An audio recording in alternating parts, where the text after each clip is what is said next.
हे hello. हमने last video के अंदर देखा था लाइफ स्पैन क्या होता है, डेथ इज सर्टेन। और वहां पे हमने एक स्टोरी भी देखी थी। अगर किसी ने वो वीडियो नहीं देखी तो पहले जाके उस वीडियो को देखो, then you will be able to understand this better. यहाँ पे भी क्योंकि हम एक स्टोरी देखने वाले हैं। हमने वहां पे देखा था यमराज निराश होकर वापस चला गया था। तो जाने के बाद उसने भोले को कहा, भोले ज्यादा भी भोले मत बनो, वरदान दो बट सोच समझ के दो। अच्छा वो उसने ये बात पहले जाके भोले को बोल दी। अब क्या हुआ, जैसे यूनिसेलुलर ऑर्गेनिजम्स का सभी को पता लगा, उन्होंने भी हाथ जोड़ के भगवान भोले को बुलाना शुरू किया और कहा, भगवान भोले हमें भी तुम दर्शन दो। भगवान भोले आए और कहा, मांगो क्या मांगते हो। कहा हमें भी अमर होना है। कहते ये तो पॉसिबल ही नहीं है, जो आएगा वो जाएगा तो सही। तो उन्होंने कहा हमें भी तो कुछ ऐसा वरदान दो कि हमारी जो स्पीशीज है वो डेथ होने के बाद भी एटलीस्ट समहाउ मेंटेन रहे, कंटिन्यू रहे। भोले ने कहा चलो ठीक है, मैं आपको रिप्रोडक्शन का वरदान देता हूं, but that will also depend on some factors like internal physiology of organism and their habitat. So there are some factors on which this will depend कि organism कैसे reproduce करेगा। ये कहते हुए भगवान चले गए।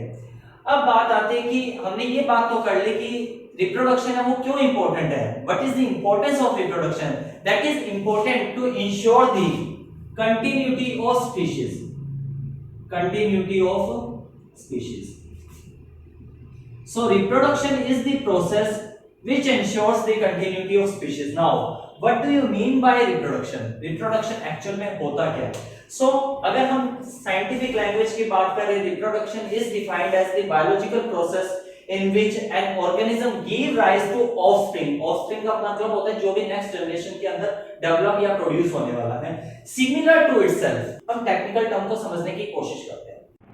So, parent organism reproduces to give daughter cell which is similar to parent cell. Now this daughter cell will further grow and then attain maturity. That means it get matures, and after attaining maturity it will further reproduce. It will further reproduce.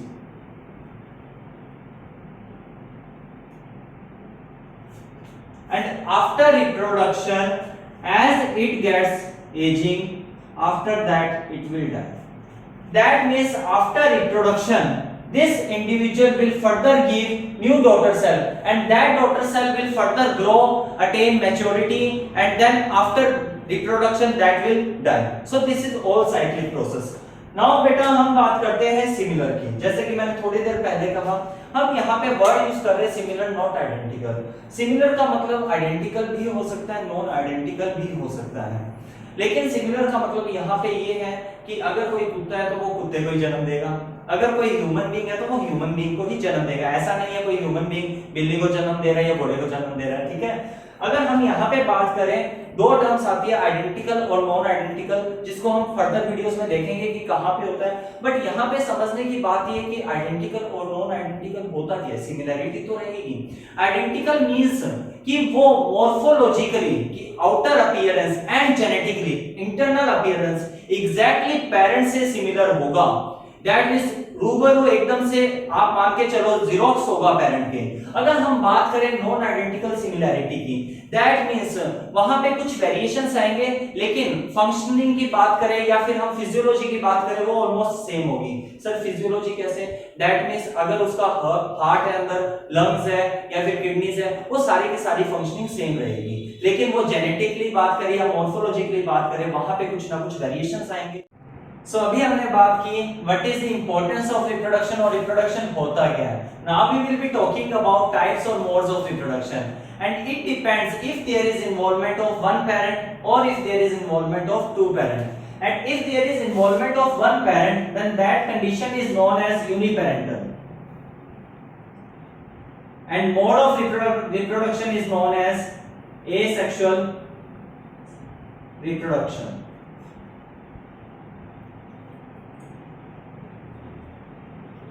But if there is involvement of two parents, then that condition is known as biparental, and mode of reproduction is known as sexual reproduction.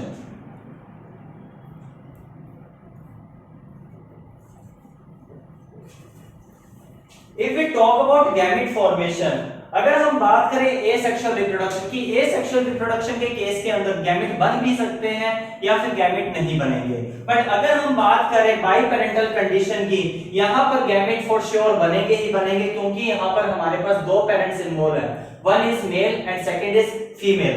If we talk about mail,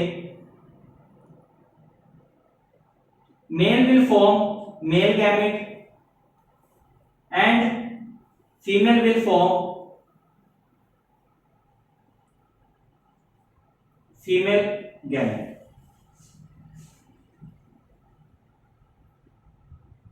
और जैसे कि हमने अभी देखा asexual reproduction के case के अंदर gamete बन भी सकते हैं या फिर गैमेट नहीं बनेंगे।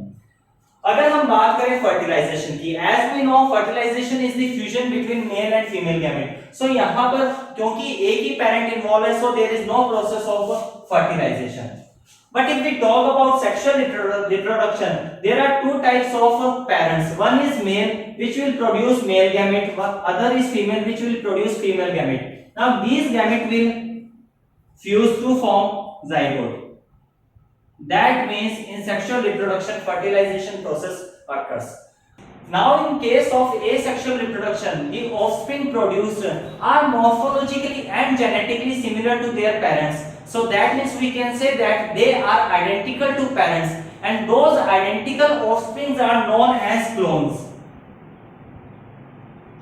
Those morphologically and genetically similar organisms are known as clones. Very important. But if we talk about sexual reproduction, as we have already discussed, the similarity can be of two types, identical and non-identical. इस case में हमने देख लिया जो offsprings होंगे वो identical होंगे and they are known as clones. But इस केस के अंदर जो ऑफस्प्रिंग्स बनेंगे they are non-identical.